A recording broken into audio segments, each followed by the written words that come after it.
Now she says about money, because very often when it comes to money, we forget all about God, because money can be so threatening.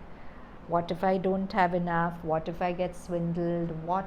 It's like a glitter which, when I look at money and the things it can get me, very often I completely forget God. But Mother and Sri Aurobindo have such a beautiful practical take on money.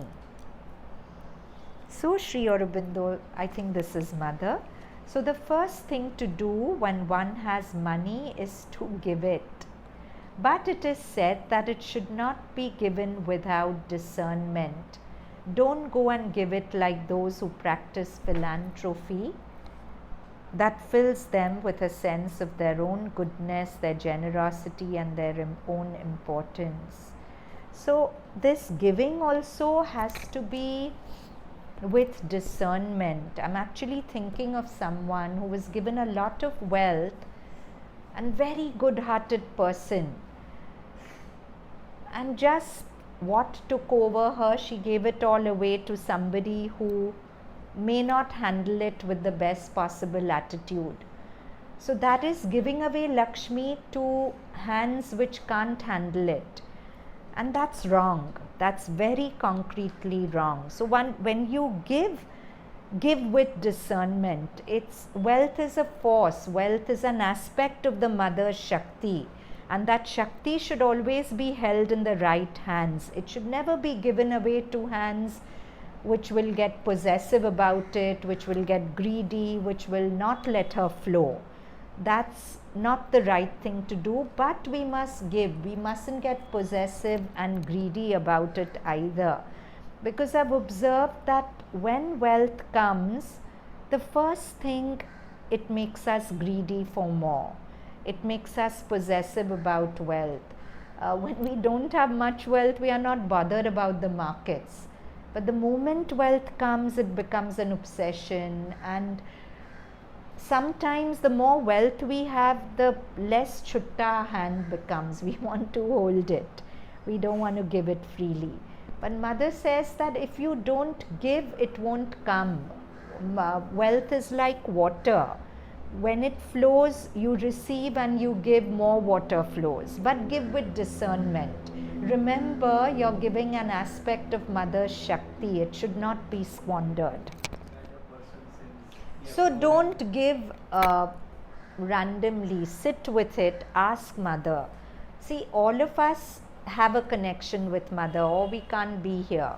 Ask her, Mother, do you want this force of yours to go to this person? Sleep over it 2-3 nights. Don't give on an impulse. If it's a big amount, little things, you give, it's okay. If they misuse it, it's their karma. But huge amounts, think before you give. What? Clever. You want to give to the shopkeeper. Yeah, if that solaces you. But if I have 20 dresses and I buy 2 more, I could use that money. See, Mother says never think you're the owner of wealth. You're the trustee. And use if you were the trustee of, say, the donations made to Sarkar, would you just give it any old way? You'd think 10 times, this is Mother's wealth. It's a big trust given to me. So whatever wealth is given to me, it belongs to the Mother. It does, no, finally. But we don't live like that. We know it mentally, but we don't live like that. We feel it's my money. I want to pamper myself. I want to buy. And you should buy. Mother was all about Mahalakshmi. She was always very well dressed and all. But it's always a razor's edge balance between indulging and living with beauty. And each of us has to find that balance where we live with beauty. We buy beautiful things for ourselves, but with discernment, not indiscriminately. Because I may not have to answer anyone else, it's my bank balance. But make Mother a joint holder in your bank balance. You always have to take the second holder's sign, no? So always feel as if she's signing on every check you give to anyone or anything, and give with that attitude. Very difficult, because our whole conditioning since childhood is so different. You must act in a sattvic way, that is, make the best possible use of it. And so each one must find in his highest consciousness what the best possible use of the money he has can be.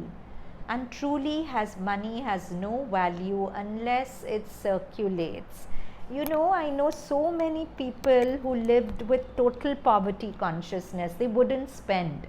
Now, by the time they reach 60, 70, they have crores in their bank, but they don't know how to spend it because they are not in the habit of spending it. So with all their wealth, they are continuing to live a very poor life. So what's the use of that wealth? You should know how to spend money for your good and for the good of others. And truly, money has no value unless it circulates.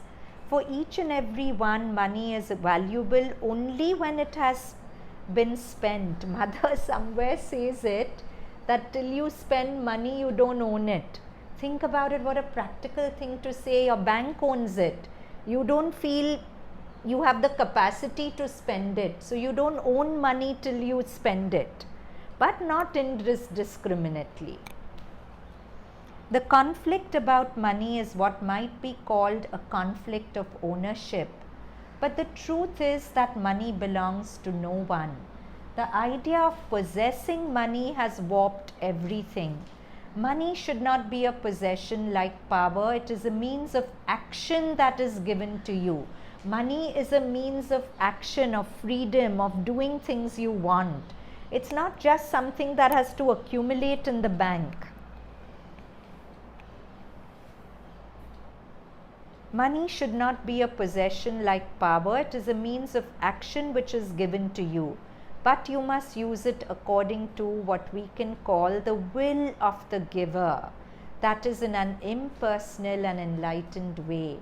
If you are a good instrument for diffusing and utilizing money, then it comes to you. And it comes to you in proportion to your capacity to use it as it is meant to be used. That is true mechanism. The true attitude is this: money is a force intended for the work on earth, the work required to prepare the earth to receive and manifest the divine forces. And it, that is the power of utilizing it, must come into the hands of those who have the clearest, most comprehensive and truest vision. So we have to do a lot of work on ourselves to develop the right relationship with money. And once we establish that relationship, we invite Mahalakshmi into our lives. But if we have a relationship with money which is full of friction, then Mahalakshmi's footfalls don't come there. If you don't respect her and you just spend it left, right and center, she won't come. If you don't spend it either, she won't come because it stagnates. You have to spend it in the right way with discretion, and always make it a habit. Whatever you spend, as if you're spending it in partnership with Mother, then you can't really go very wrong.